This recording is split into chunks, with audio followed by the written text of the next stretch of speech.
So today I'm talking about testing new blistering preventative gel sheets if you're doing endurance running. So this will be, it's pretty niche today. It'll be specifically relevant to anybody who does a lot of endurance running and struggles quite badly with blistering of their feet. So yeah, that's relevant to you. Keep watching, keep listening.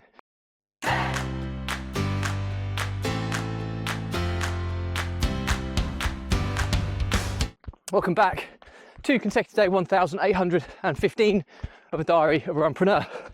And today's episode, I'm talking about preventative measures you can take to avoid blistering in endurance events.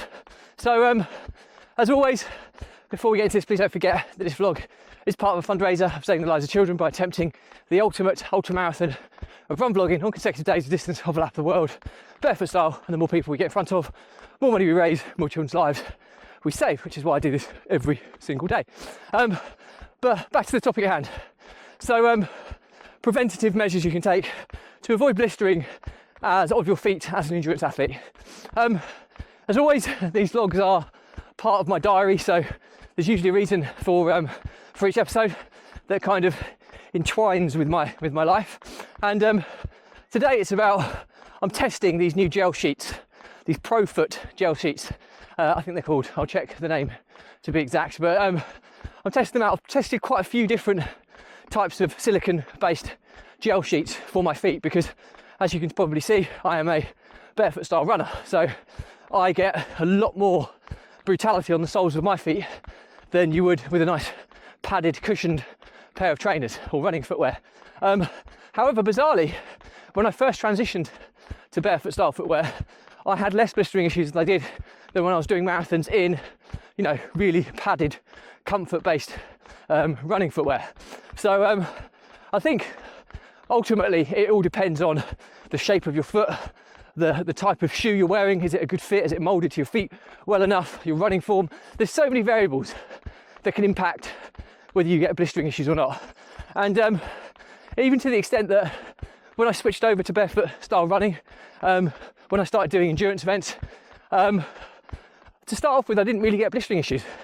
But then as I've done it more and more, I think the increase in pace has an impact because of the kind of power that my feet are striking the ground, as opposed to running at a slower pace when it's kind of more floaty and more light. That makes a massive difference. Also, without being too disgusting, don't get me wrong, I haven't got disgusting feet at all. My feet are in really good nick considering I'm a barefoot style runner. But inevitably you wouldn't notice it, but I get a harder kind of sole to of my foot than you would if you were a normal runner in padded footwear. The sole of my foot is pretty hardened now. You can't really see it, but it's definitely harder than the norm. And as a result, where you can kind of get you get a resistance in certain areas where you land on the sole of your foot, so they can end up being weak points for blistering. So I see a podiatrist every kind of 2 or 3 months just to give my feet a once over to make sure that I'm not going to have anything that does any long-term damage to my feet. But that's a separate topic altogether. So ultimately, I've got Edinburgh Marathon. It's now it's Tuesday today. On Sunday I have Edinburgh Marathon, so it's only a few days away now. So I'm tapering down. Well, I don't really taper because I run every day, same distance regardless, but I'm dropping my pace a little bit as we get close. And today I'm testing out these Profoot gel sheets. I think they're called Profoot. And so far I think it's pretty good signs, because I've tried several different brands of silicone-based gel sheets. Now, the reason I use these is because they are quite thick, padded, but also kind of skin-like, being silicone gel. So you don't get as much friction around your sole. The problem that you get with endurance running, if you get something slightly out, it can even be as little as a loose stitch in your shoe. And the repetition over such a distance can result in pretty severe blistering. So the reason I use silicone gel based sheets is they're thick and they're skin-like, so they kind of have a little bit of movement in them. So the friction isn't as severe as it would be if it was like a static plaster, for example, that's starting to come loose. That scenario is often the cause for pretty significant blisters, where people put compi plasters on or whatever. So the issue I've had with silicone gel sheets to date is the adhesiveness to the sole of the foot, because ultimately they need to stick, and I've used some that don't stick at all, and I've used some that stick partially well, and neither have really served the right purpose for me. But these ones I'm trying today, they've got a slightly stronger adhesion. Now I felt when I put it on, like, you know, sometimes you can put something on and you can all immediately like flick the edges up, where the adhesion is not great. These were pretty good, had none of that at all. And even after putting my socks on over the top of them, which is often putting the sock and the shoe on, can ultimately result in dislodging the kind of plaster or gel sheet, if you like. And if it's out of where it needs to be, again, you've got issues. And any marginal little issues on an endurance event are only going to amplify the longer the distance. So you have to bear that in mind. Now, I made a cardinal sin at Manchester Marathon where I was trying a new style of gel sheet prior to the actual race. Never tried it before. I tested a different gel sheet, but I couldn't get hold of that prior to the race start. So I had to use what was available. And the result was a lack of adhesion and a lot of movement in my footwear that resulted in blisters, not to the degree that I've had them before. So they did work to some degree, but I still fairly significant blistering of my feet.